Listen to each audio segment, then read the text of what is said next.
Welcome to episode 67 of Paris Playbook. Today I'm joined by John Connor, a former fullback in the NFL, also played at Kentucky. John, thanks for joining me. How's it going? Going pretty good. Thanks for having me. Yeah, of course. Figured we could start out quickly, kind of touching on your recruiting, because I know you had a fairly successful high school career, but you didn't garner a ton of national attention. You ended up walking on at Kentucky. So, kind of how did that whole process go through high school with picking a school and the little bit of recruiting and whatnot? Yeah. So in high school, I got recruited by a lot of schools, a lot of D1 schools, and a lot of smaller schools. I went on a lot of visits, but when signing day came, there was no offer on the table. I was so close with a lot of schools, and but just at the last second, I had no offer on the table, which is very surprising to me because I was one of the leading rushers coming out of Cincinnati. I was the first team all conference in a very competitive conference. And it was just very surprising to me and it's very humbling at the same time.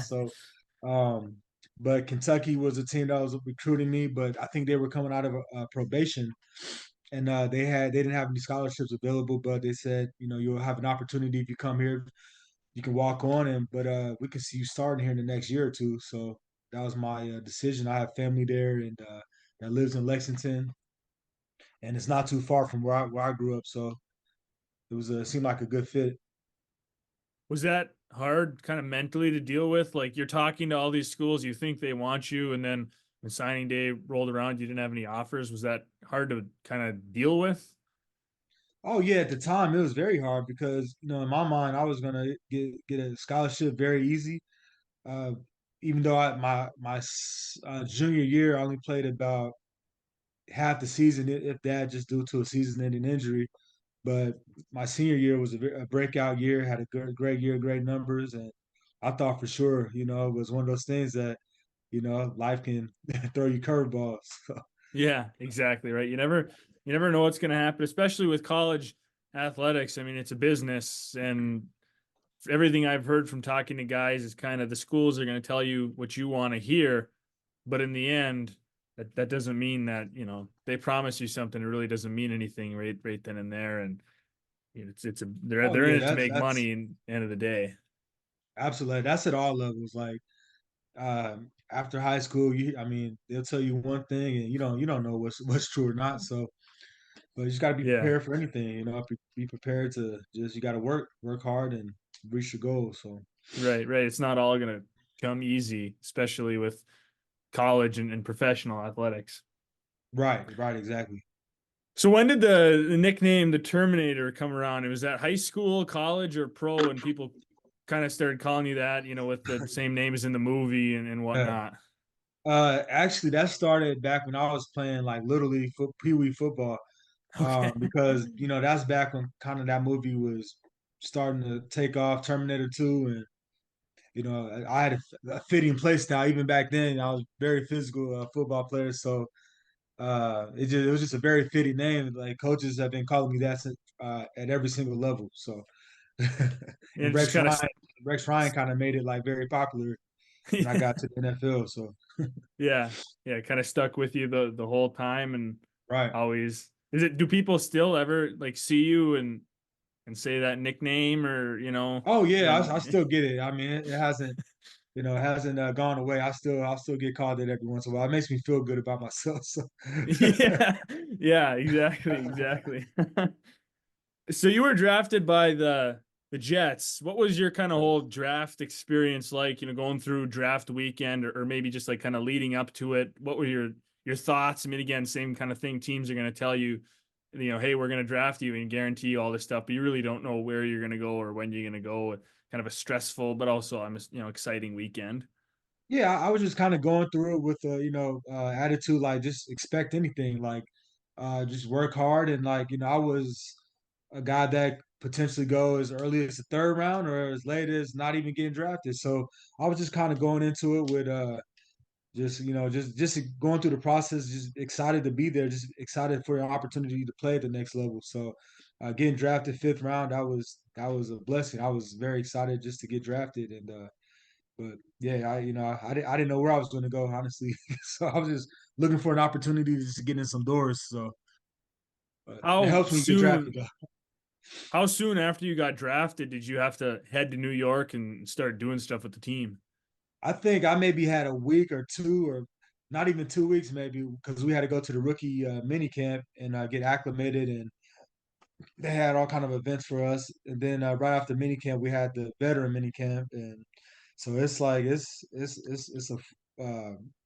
it's a cycle. Like right when you get drafted, it's that rookie year is probably your longest year. So because Yeah. it's it goes from whenever that is April until a long time, maybe February if you're lucky. So Yeah, yeah, it's kind of what baptism by fire. I mean, they kind of just throw you in the grinder and see oh who comes yeah, out on. oh yeah, yeah. That rookie year is a grind. It is because there's a lot like rookies. I mean, you have your rookie symposium. You have rookies got to stay later after practice and go through the rookie classes and all that. So it's a long year. So when you were at New York in your 2010 year there was LaDainian Tomlinson was there, and obviously Hall of Famer, great running back. It had to have been kind of special to be able to share your position room with a legend like that as a rookie. You can kind of watch him, learn from him. I mean, that had to have been pretty awesome. You know, not everyone gets that opportunity, obviously, when you jump on a team to have a guy with that status ahead of you. Well, yeah, that was one of the first things I was very excited about, getting a chance to play with Daniel Tomlinson and learn from him, and just learn from a guy that I watched when I was younger, and really, just really followed and like really looked up to. And it was, cool. I remember the first day going into meetings, like I literally sat right next to him, and he welcomed me in with open arms, and just he was a great mentor for me. I learned a lot from him. Just all around great guy, and obviously a great athlete as well. So it was fun to get an opportunity to block for him, and just yeah, blocking for a Hall of Famer. So that was cool. Yeah, exactly. And I'm sure at that time, I mean, everyone kind of knew it was towards the end of his career that he was going to be a Hall of Famer. It wasn't really a question. I mean, he was just throughout his whole career, you could kind of tell. There's some guys you can just tell when they're playing, like these guys are going to make it. If they can stay healthy, they can play a full Yeah. career, they're going to make it. Oh yeah, and like he hadn't even lost a step. He was still a quick, fast guy that we had seen when he was with San Diego. So he was still even he might have been like 30 something at that time, and yeah, he was still moving around pretty well. Yeah, exactly. So you later in your Jets career, you struggled with some injuries before they released you. Kind of how did that, all play out with being injured and, having to deal with all that kind of through that It season? was it was a tough process because it's just one of those things. It's like, man, I just can't catch a break. I'm right here. The game is starting to slow down for me. I'm still a young player in the league, and uh, arguably my second year, probably one of the best fullbacks in the league.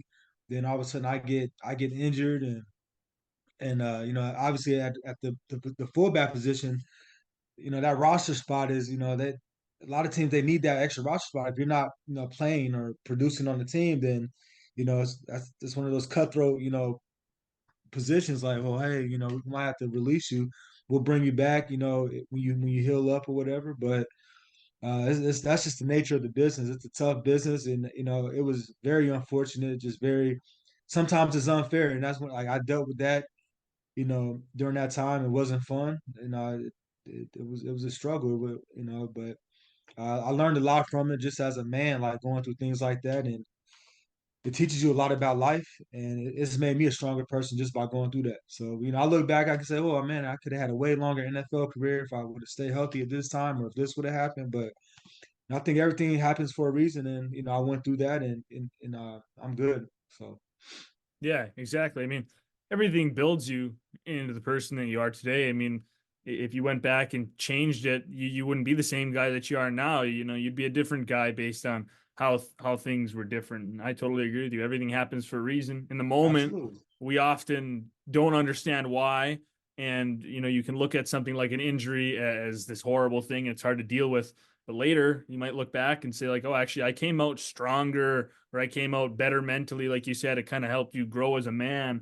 I mean, there's all kinds of benefits. It's just hard to see that stuff in the moment when you're going Right. through something Yeah. tough. Yeah. And when I was going through it, it was like, oh, why me? Like I worked so hard, and I like just sitting at home watching games was probably one of the hardest things I had to do when I was injured. Just watching somebody else be in my position or watching other guys play, like watching my teammates play.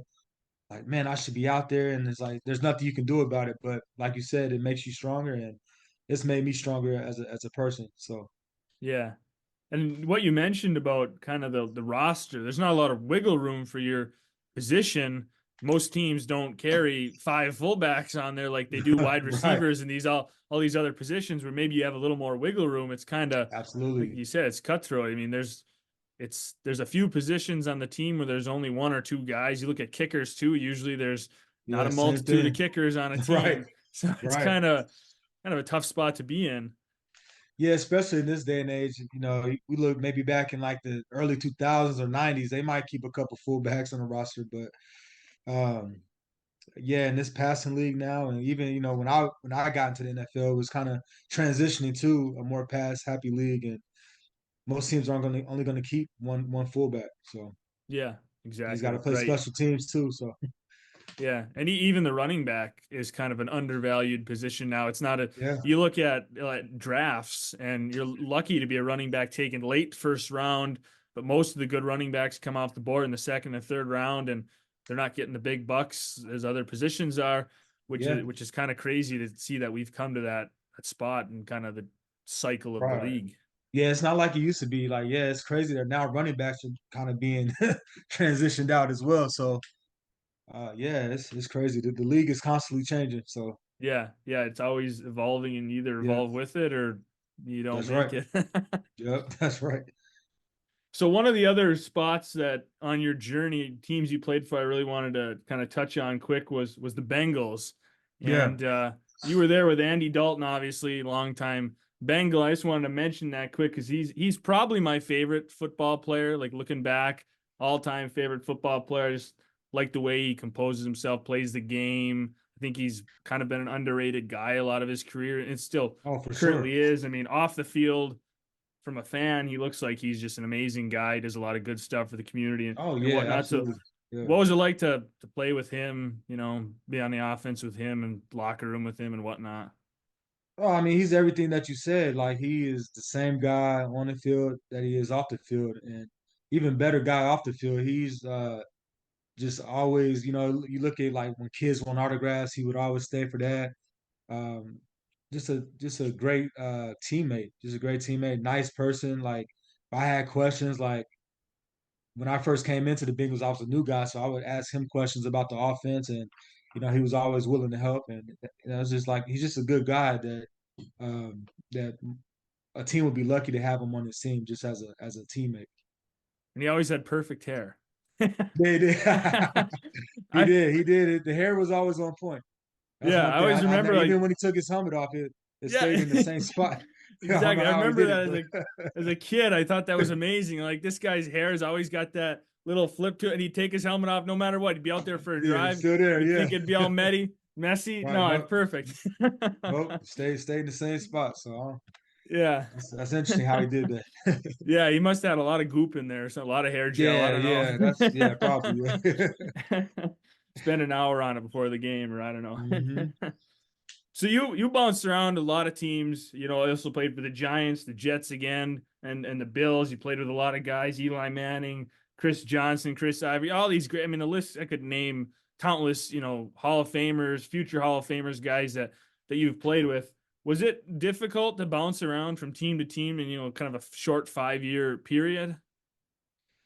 It was difficult, and I was hoping to find a team and find a home, but unfortunately, the NFL is not like that, especially my position.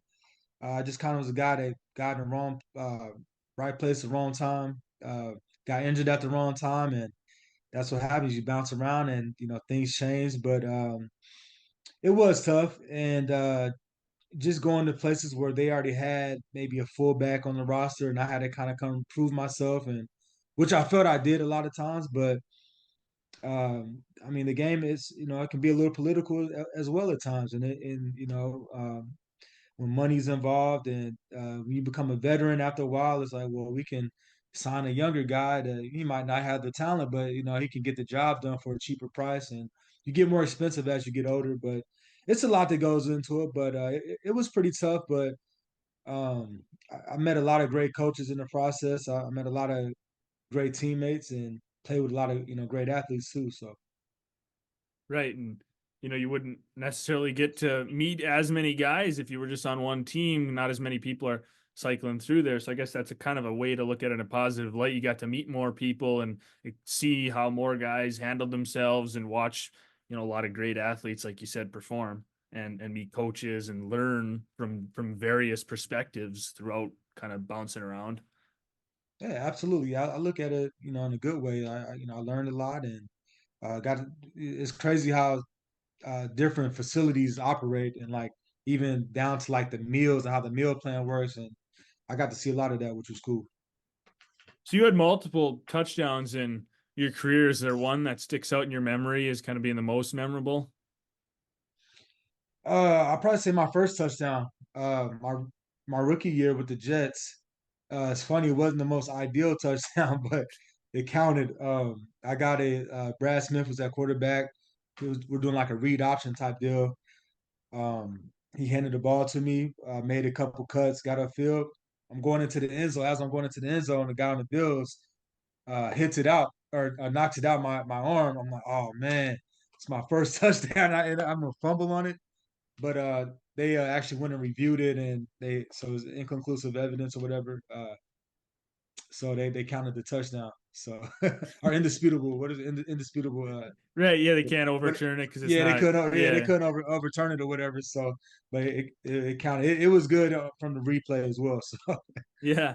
So is it but kind of like a little moment of like waiting? Is this going to count? Is this going to count? A little nervous, and then like, yeah, I got then there's like that it. relief when they said put the arms up, touchdown. So, Yeah. and all the guys come Woo, patting wipe you the on the sweat. back.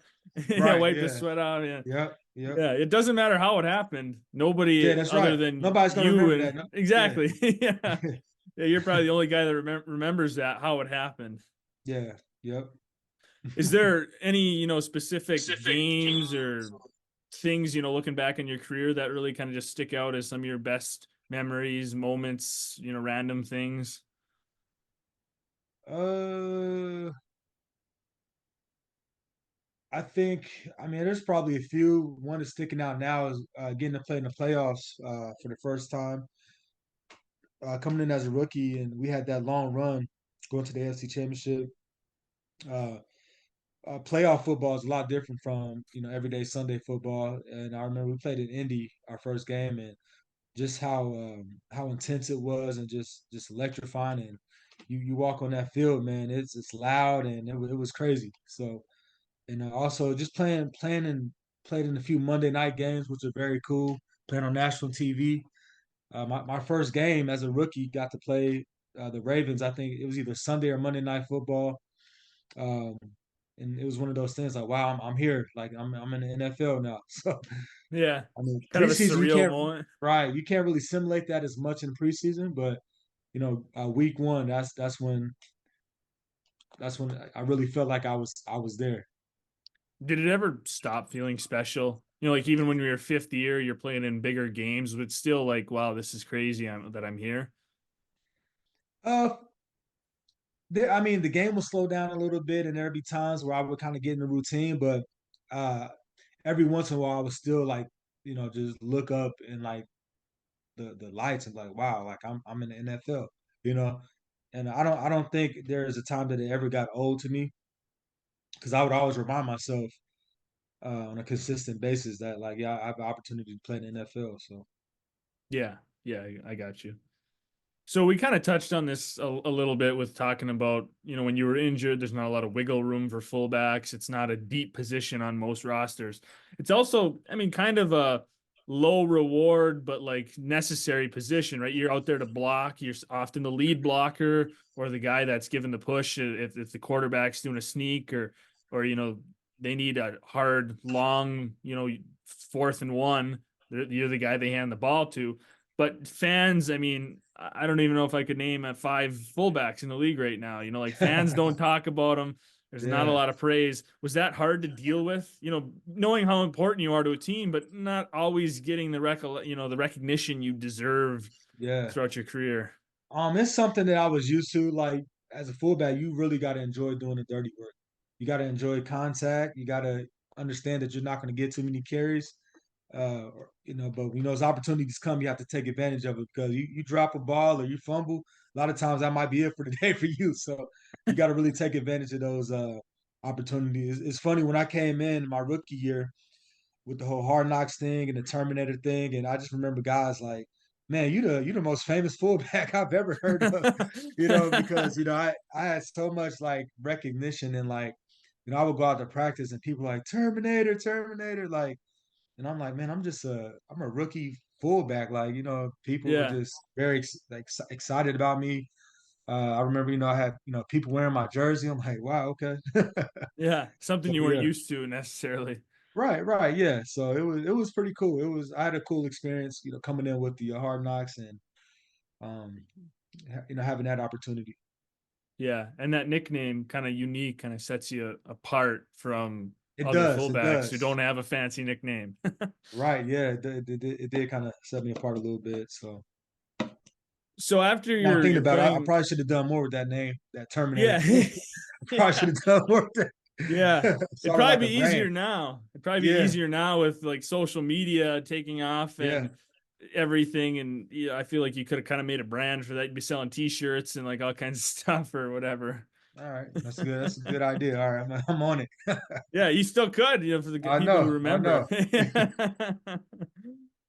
So after your playing career, you got into fitness, being a personal trainer, and I mean, was that a kind of an easy decision? Did you know you wanted to do that, or did it take some time for you to decide what you wanted to do with your life once you were done playing?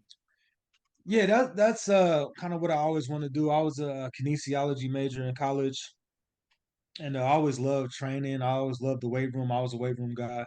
And one of my mentors that I trained with through my last part of high school, throughout college, and combine NFL, um, he taught me so much. He taught me a lot about um, just the business and programming and all that type of stuff. So I fell in love with it at an earlier age than when I retired or whatever. So I always kind of knew I wanted to do that. So And I talked to another guy who'd played in the league, Des White. He was a wide receiver, played for the Bears and the Falcons, a few places. He oh was yeah, yeah, he's into kind of, I don't know if he's a personal trainer, fitness, or what exactly. Can't remember exactly what yeah, he does, but something similar. I think he's got a gym or something, whatever it is. And he was talking about how important fitness after your career is, because so many guys don't exercise anymore because they don't have to. There's nobody telling you have to do this. And right, then 20 years later they start having all these problems from their injuries and all this other yeah, stuff. yeah. And like I'm very big on that. Staying healthy as you age, and we think that just because we're getting older that it's normal to be sore and like limping around. Like no, that's not normal. And I mean, you see a lot of like these offensive linemen, like or even guys that weren't offensive linemen. You see that when they retire, they blow up, they get big. You can tell the guys that take their fitness and their nutrition serious when they're done playing. Even guys, I'll go back and see guys now, like man, like you look like a totally different person. Yeah. But yeah, it's There's very been a important taking care of your health. there's been a few guys, like Joe Thomas, after being an offensive lineman, completely transformed. He came out and he's I don't know, he's shredded now. He's not built Yeah, like I an mean there are offensive guys that do lineman that too. anymore. Yeah, Yeah. yeah. I mean I've seen Or plenty of they're offensive linemen, like even guys I play with, like they're like skinny guys now, like cut, like looking yeah. good. So yeah, There was that pitcher for the Yankees too. It was a bigger pitcher. I can't exactly remember who it was, but he retired. He did the same thing. Now oh he's yeah, just built, and so you got kind of both sides of the yeah. spectrum: guys that stop exercising and guys Mhm. that go the complete other direction and transform their bodies. Right, yeah. Even myself, like I'm weighing about 215 right now. I mean, I got down as low as like 205 at one point, and when I was playing, I was like at least 240, 245 at one point. So like Yeah. even people say like, man, you look different. You lost a lot of weight. So, but just staying active, and I still do speed work. I still do all that stuff. So, Yeah. So do you work out with your clients then at the same time, or do you work out uh, separate? sometimes I do, but I usually work out separate.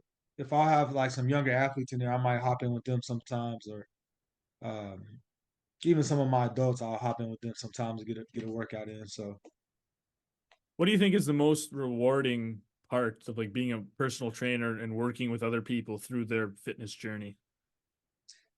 I love seeing people. I love seeing their confidence change. Like I'll get a person that'll come in that you can tell they're not where they want to be. They're not confident in their body. There's some things they don't like. They want to change, and um, just seeing them just own the weight room and own their fitness, and just seeing their whole attitude change, and their confidence, and having them feel better about themselves, and they can actually see like the before and after pics, and just seeing not just just their physical appearance, but also just the way they feel. So Yeah, seeing that growth.